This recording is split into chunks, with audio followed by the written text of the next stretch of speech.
دیکھیے جیسا کہ ہم نے خطبے میں بھی دیکھ لیا، اللہ نے قیام اللیل جو ہے اسے فرض نہیں ٹھہرایا تطوعا، قرآن مجید میں بھی اس کا کوئی ذکر نہیں، احادیث میں اس کی تشویق و ترغیب پوری موجود ہے، ایک اور حدیث بھی ہم بعد میں پڑھیں گے اس پر۔ اس کا پس منظر کیا تھا کہ اس کو چھوڑ دیا گیا۔ اب ظاہر بات ہے مسلمانوں میں کمزور بھی ہیں، مسلمانوں میں وہ مزدوری کرنے والے بھی ہیں، روزہ تو فرض ہے ان پر، چاہے مئی کا مہینہ ہے اور گندم کاٹنی ہے، روزہ تو پھر بھی رکھنا ہوگا، یہ سب کچھ، لیکن یہ کہ رات کو پھر کھڑے رہنا ان کے لیے، جاگنا ممکن نہیں، لہذا ان کے اوپر یہ چیز فرض نہیں۔ حضور نے تراویح کی نماز یا قیام اللیل نہ اسے فرض قرار دیا، نہ اس کے بعد جماعت کوئی اہتمام کیا مستقل، صرف 3 راتیں آپ نے جماعت کروائی ہے، اس میں 8 رکعتیں آپ نے پڑھی ہیں کہ جو آپ کا معمول تھا تہجد کا وہ پڑھی، اور تہجد کے وقت ہی جماعت کرائی ہے۔ یہ ہے وہ حدیث، اس کے علاوہ کسی نماز تراویح جو ہے جو ہم پڑھتے ہیں 20 رکعتیں عشاء کے ساتھ متصل، اس کا کوئی ذکر نہ دور نبوی میں ہے نہ دور صدیق اکبر میں ہے۔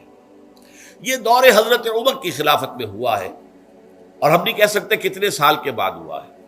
حضرت عمر رضی اللہ تعالیٰ عنہ کی خلافت کا دور جو ہے وہ تو 10 برس ہے، ہو سکتا ہے 5 برس کے بعد ہوا ہو، 6 برس کے بعد ہوا ہو، 12 ہوا ہے ان کے عہد۔ حضرت عمر ایک مرتبہ مسجد میں داخل ہوئے، مسجد نبوی میں، تو دیکھا کہ کچھ لوگ 8 10 12 جو ہیں وہ ایک جو ہے حافظ کے پیچھے کھڑے ہوئے اور قرآن سن رہے ہیں، کچھ دوسرے کونے میں کھڑے ہیں، کچھ کہیں اور کھڑے ہیں، مختلف جماعتیں ہو رہی ہیں۔ تو انہوں نے سوچا کہ کیوں نہ ان سب کو ایک امام کے پیچھے جمع کر دیا جائے، اور اس کے لیے لوگوں کی سہولت کے لیے عشاء کے ساتھ متصل رکھ دیا جائے، اس لیے کہ تہجد کے وقت اٹھنا جو ہے وہ تو ہر کس و ناقص کا کام نہیں ہے، کہ عشاء کے بعد اگر تھوڑا سا اضافی وقت ہو صرف، تو یہ ہر شخص کر لے گا، مزدور بھی کر لے گا۔ لہذا آپ نے یہ نظام تجویز فرمایا کہ عشاء کے متصلاً بعد 20 رکعت نماز پڑھی جائے اور ایک امام کے پیچھے پڑھی جائے۔ یہ گویا کہ اجتہاد ہے حضرت عمر رضی اللہ تعالی عنہ، اس کو آپ نے خود بدعت بھی قرار دیا ہے، لیکن بدعت حسنہ۔ بدعت کس اعتبار سے؟ لغوی اعتبار سے، نئی بات، اس لیے کہ حضور کے زمانے میں نہیں تھی، تو یہ اس طریقے سے ایک نئی بات ہے، لیکن یہ بات چونکہ بہت اچھی ہے، بہت عمدہ ہے۔ آپ جب یہ نظام چل پڑا تو ایک دن مسجد میں آئے، دیکھا کہ بڑی بھری مسجد ہے، صحابہ کھڑے ہیں اور ایک امام کے پیچھے قرآن سن رہے ہیں۔ آپ نے فرمایا نعم البدعۃ ھذہ، یہ جو ہم نے نئی بات شروع کی ہے یہ بہت اچھی ہے، بہت عمدہ ہے۔ اب یہاں سے فرق واقع ہو گیا ہے۔ ایک تو اہل تشیع جو ہے وہ تو ویسے ہی حضرت عمر سے بہت دشمنی رکھتے ہیں، عناد رکھتے ہیں، تو حضرت عمر کے اجتہادات سے انہیں نفرت ہے، انہیں دوری ہے، چاہے وہ کوئی سا بھی حضرت عمر کا اجتہاد ہو۔ ہمارے ہاں اہل حدیث حضرات بھی در حقیقت حضرت عمر یا کسی اور خلیفہ راشد کے فعل کو وہ سمجھتے ہیں کہ یہ ایگزیکٹو آرڈرز ہیں، یہ ہمیشہ کے لیے نہیں ہے۔ حضرت عمر نے اپنے دور میں ایک نظام قائم کیا، ان کے دور کے لیے ٹھیک تھا، یہ ہمیشہ کے لیے نہیں۔ ہمیشہ کے لیے وہ 8 ہی رکعتوں کے قائل ہیں، وہ تہجد والے، لیکن اس میں بہرحال انہوں نے بھی خود یہ اضافہ کیا ہے کہ وہ 8 رکعتیں وہ عشاء کے ساتھ متصل پڑھتے ہیں، تہجد کے وقت تو نہیں پڑھتے۔ اور حضور نے تو صرف 3 روز جو ہے وہ کرائی تھی جماعت، وہ لوگ 30 دن یا 29 دن پڑھ رہے ہیں، تو اضافہ تو انہوں نے بھی کر دیا، تو نظام میں تبدیلی تو ہو گئی۔ لیکن اہل سنت جو کہلاتے ہیں، ہمارے جو 4 جو ہیں، جو ہمارے مسلک ہیں، حنفی، مالکی، شافعی، حنبلی، ان کا اتفاق ہے اس پر حضرت عمر کا، کیونکہ ان کے سامنے اصول یہ ہے کہ حضور نے فرمایا علیکم بسنتی وسنت الخلفاء الراشدین المہدیین، تم پر لازم ہے کہ میری سنت کو پکڑو مضبوطی کے ساتھ، اور میرے خلفاء راشدین مہدیین جو ہیں ان کی سنت کو پکڑو۔ اس اصول سے یہ 4 فقہیں جو ہیں حضرت عمر کے اجتہادات جو ہیں ان کو بھی پابندی سمجھتے ہیں کہ تمام عمر کے لیے، قیامت تک کے لیے امت مسلمہ پر ان کی پیروی لازم ہے، لہذا اس میں اجماع ہے۔ اور یہاں تک کہ یہ سب سے آخری جو اس میں مسلک پیدا ہوا ہے زمانی اعتبار سے، سب سے پہلے مسلک جو ہے حنفی پیدا ہوا ہے، پھر مالکی پیدا ہوا ہے، پھر شافعی پیدا ہوا ہے، اور پھر حنبلی آخری ہے۔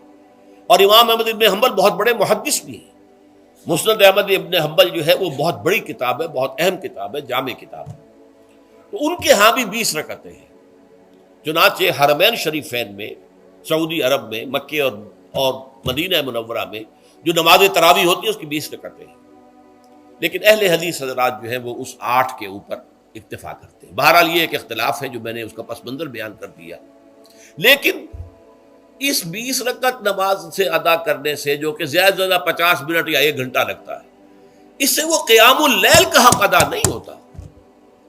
قیام اللیل کا تو کچھ اور ہی تقاضا ہے۔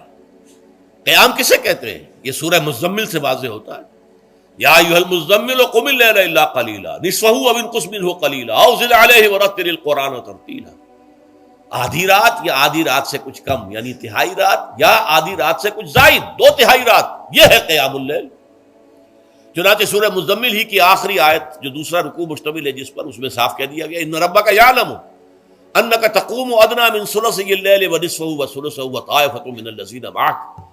اے اللہ کے نبی، اللہ خوب واقف ہے کہ آپ بھی اور آپ کے ساتھ ایک جماعت بھی رات کو کھڑی رہتی ہے، 2/3 رات یا آدھی رات یا 1/3 رات۔ تو یہ سارا معاملہ جو ہے قیام اللیل کا، گویا کہ کم سے کم 1/3 رات پر اس کا اطلاق ہو سکے گا، یہ نہیں کہ 1 گھنٹے۔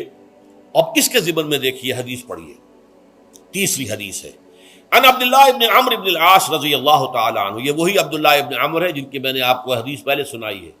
یہ ساری رات کھڑے رہتے تھے، پوری رات، اور ہر روز روزہ رکھتے تھے، جس پر حضور نے منع کیا، لا تفعل، مت کرو ایسا۔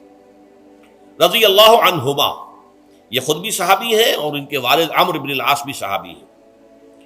ان رسول اللہ صلی اللہ علیہ وسلم قال، کہ اللہ کے رسول صلی اللہ علیہ وسلم نے فرمایا، الصیام والقرآن یشفعان للعبد، روزہ اور قرآن بندے کے حق میں شفاعت کریں گے۔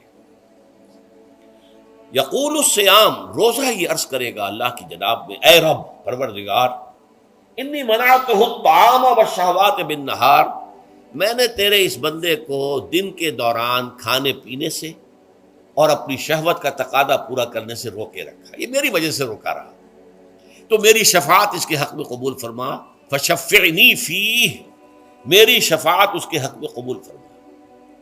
ویقول القرآن، قرآن کیا کہے گا، منعتہ النوم باللیل، میں نے اسے رات کے وقت سونے سے، نیند سے روکے رکھا، فشفعنی فیہ، تو اس کے حق میں میری شفاعت قبول فرما۔ حضور فرماتے ہیں فیشفعان، ان دونوں کی شفاعت قبول کی جائے گی۔ یہ ہے قیام اللیل۔